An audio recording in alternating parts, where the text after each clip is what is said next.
Ready start.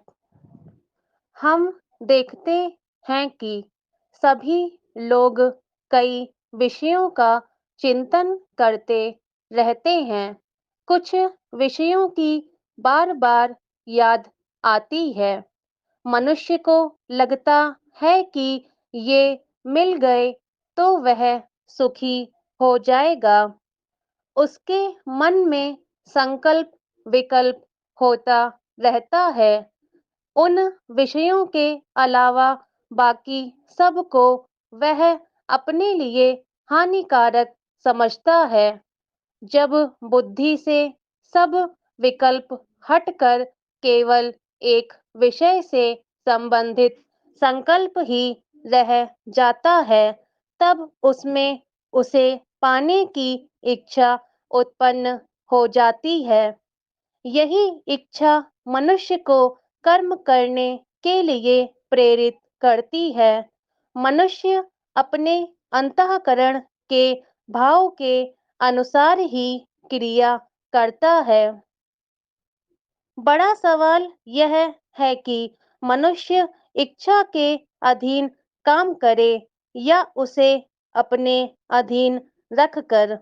मनुष्य वही रहता है, इच्छाएं आती जाती रहती हैं। एक पूरी होती है, दूसरी आ जाती है। यह क्रम जीवन भर चलता रहता है। मनुष्य कभी इस विषय पर नहीं सोचता। हमारे अंदर इच्छा शक्ति, ज्ञान शक्ति और क्रिया शक्ति तीनों ही विद्यमान रहती हैं। बस हमें अपनी इच्छा पूर्ति के लिए कुछ करने से पहले अपनी ज्ञान शक्ति से उसके विभिन्न पहलुओं पर विचार कर लेना चाहिए।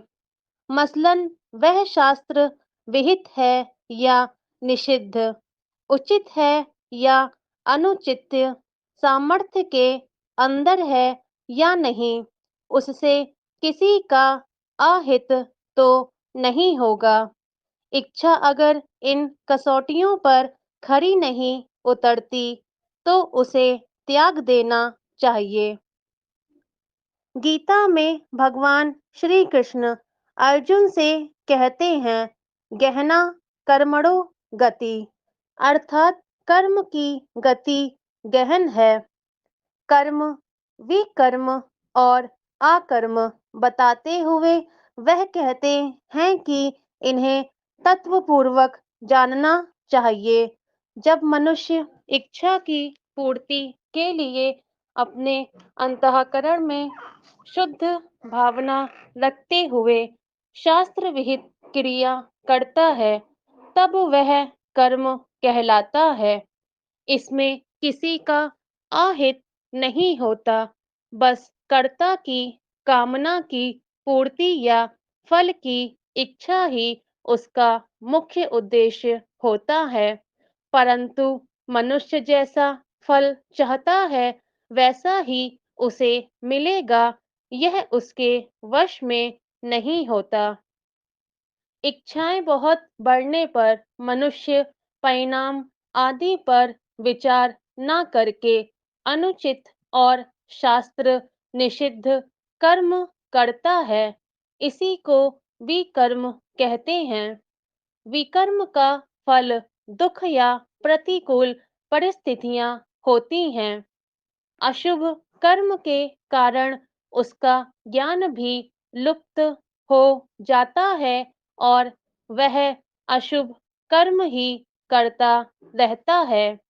तीसरे प्रकार के मनुष्य अपने कर्म निस्वार्थ और लोकहित की भावना से करते हैं।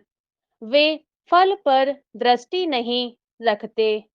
अपने कर्म पर दृष्टि रखते हुए उसे बड़ी ही सावधानी, तत्परता, लगन, ईमानदारी और पूर्ण समर्पण भाव से करते हैं। फल तो उन्हें भी मिलता है, पर वे उसके प्रति आसक्ति न रखते हुए उसे भगवान का प्रसाद समझकर आनंद लोक में रहते हैं। इस प्रकार वह कर्म के बंधन से भी मुक्त रहते हैं। इसे अकर्म कहते हैं।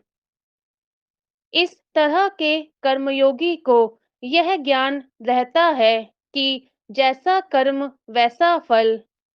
गणेश पुराण में भी आता है कि मनुष्य के किए शुभ या अशुभ कर्म उसका पीछा कभी नहीं छोड़ते।